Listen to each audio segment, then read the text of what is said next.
Assalamualaikum warahmatullahi wabarakatuh. Perkenalkan, nama saya Nasyatul Nadia dengan NIM 1904212. Di sini saya akan mencoba memaparkan materi dari mata kuliah perilaku organisasi, yaitu perilaku individu di dalam organisasi. Video ini saya buat untuk memenuhi tugas perkuliahan pertemuan 4 dengan dosen pengampu saya, Ibu Yulia Hano Selina. Baiklah, sebelum lanjut ke materi inti, perlu kita ingat bahwa hakikat dari perilaku organisasi sendiri adalah hasil-hasil integrasi dari anggota di dalam organisasi tersebut.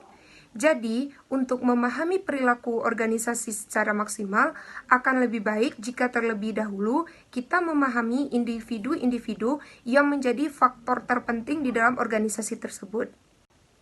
Perilaku individu merupakan perilaku atau interaksi yang dilakukan oleh manusia atau individu di dalam lingkungannya. Perilaku setiap individu itu berbeda karena dipengaruhi oleh lingkungan di mana ia tinggal. Sedangkan perilaku individu dalam organisasi merupakan sesuatu yang dikerjakan oleh seseorang seperti berbicara dengan manajer, mendengarkan rekan sekerja, menyusun laporan, mengetik memo, memindahkan unit barang ke dalam gudang, dan lain sebagainya. Selanjutnya, dasar-dasar perilaku individu. Semua perilaku individu pada dasarnya dibentuk oleh pengalaman serta kepribadian dari individu tersebut.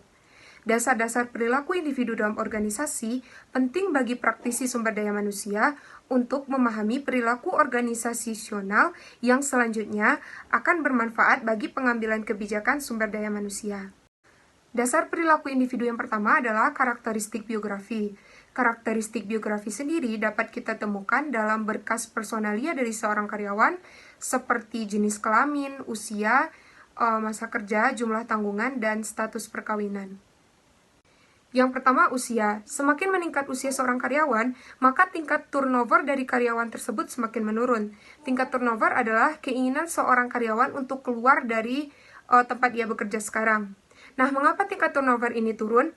Karena yang pertama, karena usia dari karyawan ini sudah memasuki usia lanjut, maka ia akan kesulitan dalam mencari pekerjaan lain. Yang kedua, tunjangan pensiun dari tempat ia bekerja sekarang juga cukup menarik.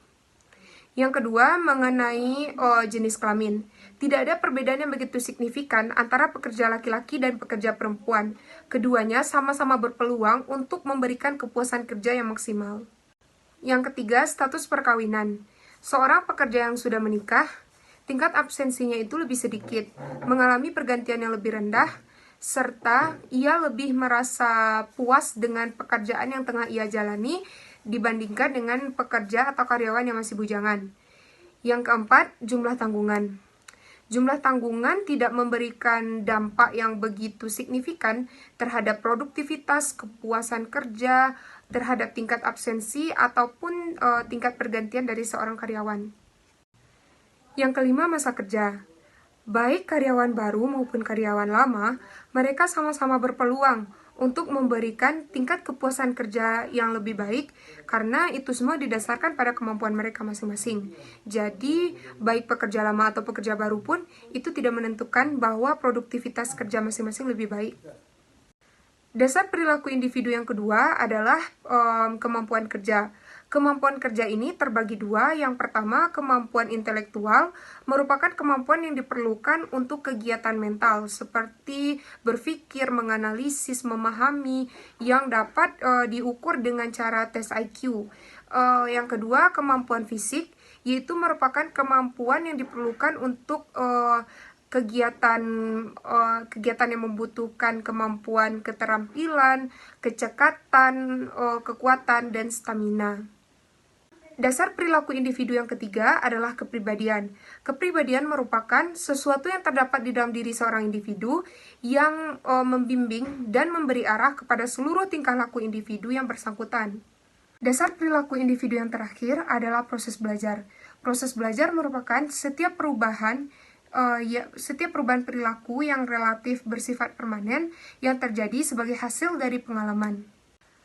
Baiklah, sekian pemaparan materi dari saya. Jika ada yang salah atau jika ada yang kurang, saya mohon maaf. Terima kasih. Assalamualaikum warahmatullahi wabarakatuh.